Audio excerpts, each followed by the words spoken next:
Hi, my name's Kim Lammers. I'm a senior grant writer for the Office of Research and Sponsored Programs. Thank you so much for coming. I want to thank so much for the foundation for being here. I'm going to let Kathy start us off. Hi, everybody. Thanks for coming out on this balmy Monday morning. My name's Kathy Hines-Kroll. I'm the Senior Development Coordinator for Main Campus over at the Foundation. So our panelists are David Zelinka, Associate Vice President for Health Science Campus Advancement, Dr. Brittany Kaur, Executive Director of Main Campus Development, and Cindy Miller, Senior Director of Corporate and Foundation Engagement. Thank you, everyone, for having us. Excited to be here. My name's David. I've been in the nonprofit space for going on about 22 years. My current role, I manage all the philanthropic activity for the Health Science Campus, which includes the College of Medicine, College of Pharmacy, the new College of HHS and Nursing, which is merging, and then I'm also the main fundraiser for the hospital. Good morning. My name is Brittany Kaur. I've been with the foundation almost 3 years, but spent more than the last 10 years in higher education fundraising primarily. My role as the Executive Director of Main Campus Development is to oversee the fundraising activities for the main campus colleges, which include arts and letters, natural sciences and mathematics, the Judith Ripka College of Education, Honors College, U College, university libraries, and then also sort of other things adjacent to main campus, including the Rocket Marching Band and other student focused initiatives. I forgot engineering and law. I don't know them out. Sorry. Hello, everyone. I'm Cindy Miller, and in my role in corporate and foundation engagement, I help to coordinate and manage the corporate engagement and engagement with outside institution-based fundraising for the entire institution. So I work really closely with my colleagues, Brittany and David, and our other colleagues at the foundation to make sure that we're all, kind of moving in the same direction when it comes to our engagement with companies and our industry partners and accessing other private philanthropic dollars from institutions like private foundations and companies. For the foundation, we've been established in 1964 as a single organization supporting a foundation. That means our sole mission is to support the University of Toledo and all its affiliated organizations. That is the only thing that we're here to do. We have over 65 full-time employees, and that just doesn't include fundraisers. We have a back office finance staff. We have a marketing and communications team. We have an operations team. We also have an alumni engagement and stewardship team. We are governed by the Foundation Board of Trustees. So that's a little bit different than the University Board of Trustees. The foundation has their own governing body. Part of that governing body does include the president of the university and some other senior administrators. The foundation's operating budget is set by a fixed 1.4% administrative endowment fee. So what that means is any of the endowments we have at the foundation, we charge a 1.4% administrative fee for managing those funds. And it also gives us our annual operating budget, which pays for all of our salaries and some of our budget. And the endowment investment decisions are made by the investment committee of the foundation's board of trustees. So we have a special committee made up of people that have finance, accounting, and advising experience. And we also have a separate third-party financial advisor that handles all of our investment portfolios. So a fixed 1.4% endowment fee, but the endowment grows. Correct. Right? So are you guys going to talk about the size of the endowment and the annual rate of growth of that, or can you tell me those numbers? So, the rate of growth obviously is dependent on the market, right? We have a fixed spendable portion, right? So the spendable portion of our endowment earnings is 4%, right? Now, we could earn 10%. We're still only allowing a 4% spendable budget, right? Now that 6% difference goes back into that specific endowment. So it's not like we're just pocketing the money and putting it into a slush fund. So minus the 1.4%. And that's pretty standard. If you go to Goldman Sachs, they're going to charge you 2 and 20 on all of your investments. So, it's a way to make sure that we have funding pay all of us. And then also reinvest in the operations. For example, we're onboarding a new CRM, which we've been trying to do for 3 years. So those types of fees pays for that type of infrastructure. So David just gave you some of the specifics kind of how the foundation is set up. And I'm not going to read the mission and vision of the foundation is up on the screen for you to see, but basically what it boils down to and all the specifics is we allow for the university to focus on university business and we handle the fundraising business. And then a lot goes along with that in addition to all of us working in the development office to go out and seek funds. As David mentioned, there's a lot of people on the back end to make sure that we are properly accounting for those funds, that we are compliant with IRS rules, that we have an audit of our operations to make sure that we are following all of those rules pertinent to nonprofit foundations. We serve as the 501c3 entity, which allows us to access some of those funds for which the university is not an eligible applicant or eligible to receive funds. And so we manage all of that. In addition to the fundraising, we have some real estate responsibilities that we manage at the foundation. And then of course, we manage those investments in endowment dollars. And our mission is to support the mission of the university. So that is really core of the foundation's mission. And that's what we focus on as a development professional. So this is part of our team. This is the team on which we sit, which is the development side of the house. So at the top, you see Brenda Lee, who's been the president of the University of Toledo Foundation for more than 33 years. Brand new to the job, less than 2 weeks in, is Richard Day. He just joined us from Ave Maria Law School, and he serves as our Senior Associate Vice President for Development and the Executive Director of Campaigns for us. And then there are 5 of us that report directly to Richard. So Cindy, of course, is the Senior Director of Corporate and Foundation Engagement. Sherry Richardson serves the Neff College of Business. Jennifer Schaefer is leading our major and principal gifts, and reporting to her is Nick Kulik, who handles plan giving, and Chantel. On David's team, he is obviously the AVP for the Health Science Campus, and reporting to him is Kim, Marcus, and David. David serves the College of Medicine and Life Sciences, and Marcus Pharmacy. And then my team is the main campus team, Kathy, who's our resident comedian over here, Aaron Hafner, who's the Director of Development for the Judith Third College of Education, as well as the College of Arts and Letters. Of course, those two will be merging July 1. Jeremiah, who serves the College of Engineering, and then Debbie Rosebrock, who's newer to our team, serving the College of Law.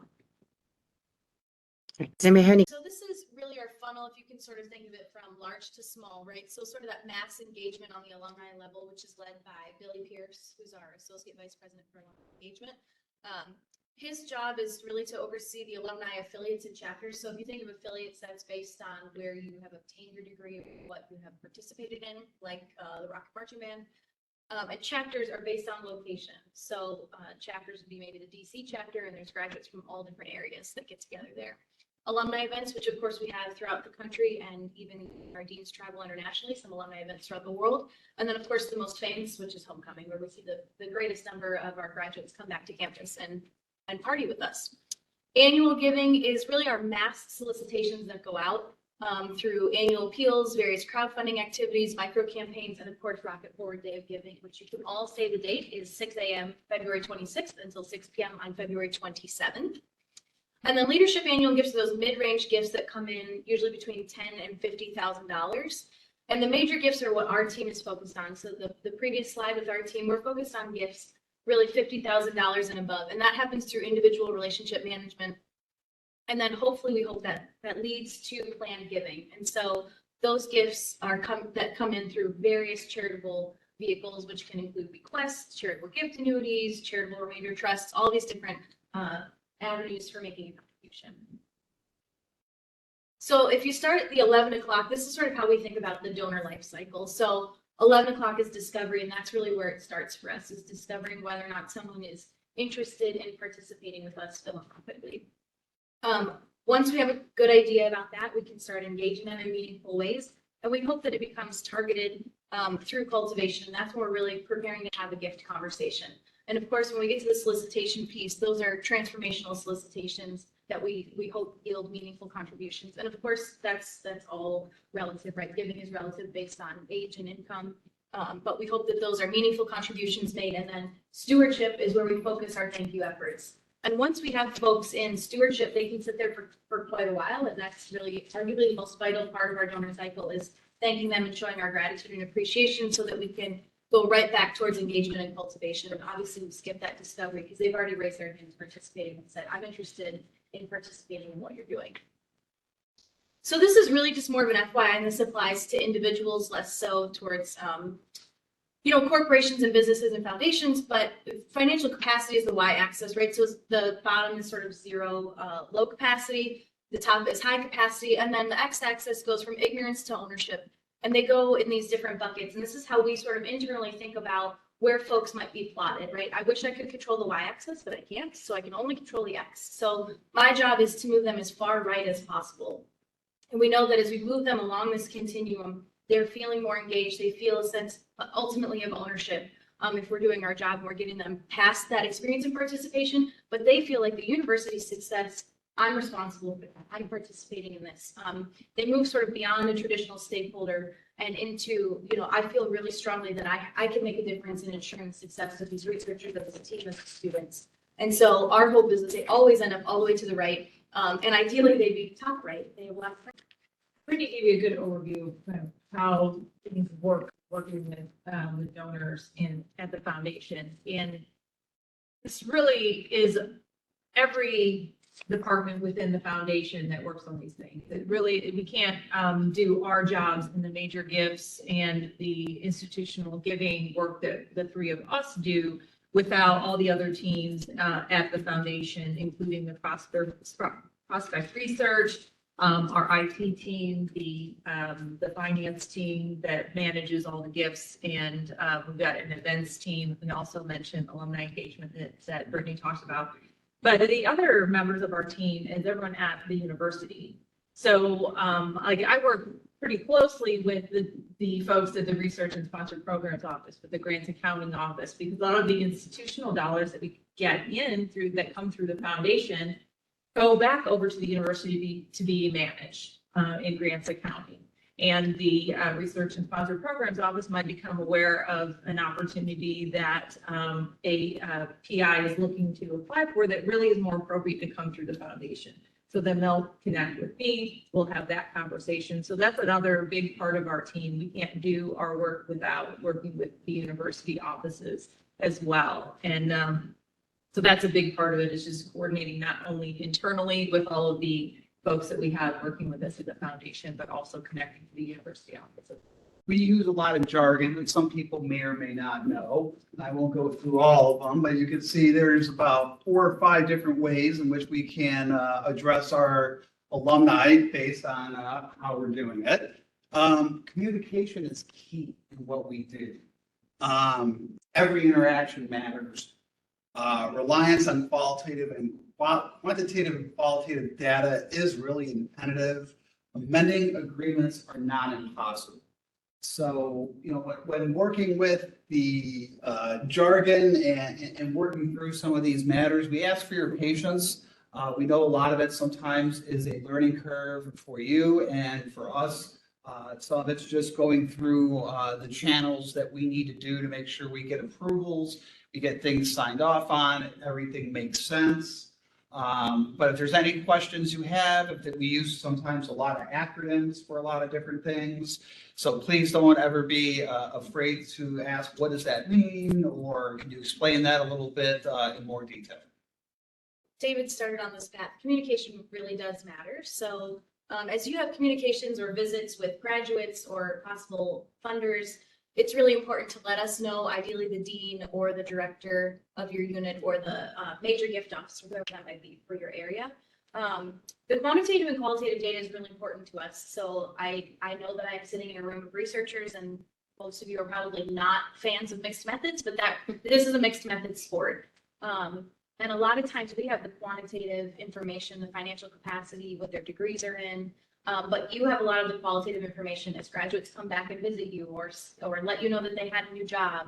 or that they've moved. That's information that we rely on self-reporting. And so as you get that information, that's really important for us to put the correct and accurate information into our CRM, our database, so that we know that, hey, if John Smith has moved from Madison, Wisconsin over to DC, we should invite them to participate in that DC chapter. And they don't always report that to the foundation because when they graduate, their relationship isn't with us, it's with you. And so that's really important to us. Our hope is that you are able to identify graduates who are engaged or successful, ideally both. We talked about communication. I think, it's important to understand that our fundraising efforts are really only as successful as the perception of our public value. I will not go on my tangent about public value. We could talk about that later. But it's really critical to be mindful of where and to whom you're airing your frustrations. Everybody has bad days at work. People might have frustrations, but the Kroger checkout line is not the time or the place for that because everybody is a prospective donor. A lot of times in the city, we're talking about people who are graduates or their spouses or partners are graduates. They have kids who might be students. So it's really just important to be mindful of where and to whom you're airing those frustrations because really everyone is a prospective donor. We have a lot of gifts that come in from community members because they live in Old Orchard and they care about the success of the university. They want the university to be successful. So even if there's not an initial maybe or apparent obvious connection to the university, everyone is a potential supporter of us, of you and your work. And so we need to treat them as such. My first question is, what experience do you have working with researchers in your role? I'm going to start with you, David. Thank you. So I have successfully been lead or co-lead solicitor on over $10 million in grants for both corporate and private foundations with focus areas around health and human services. I have experience obtaining resources for equipment, experiential learning opportunities, programmatic initiatives, research, and scholarships. All right. What about you, Cindy?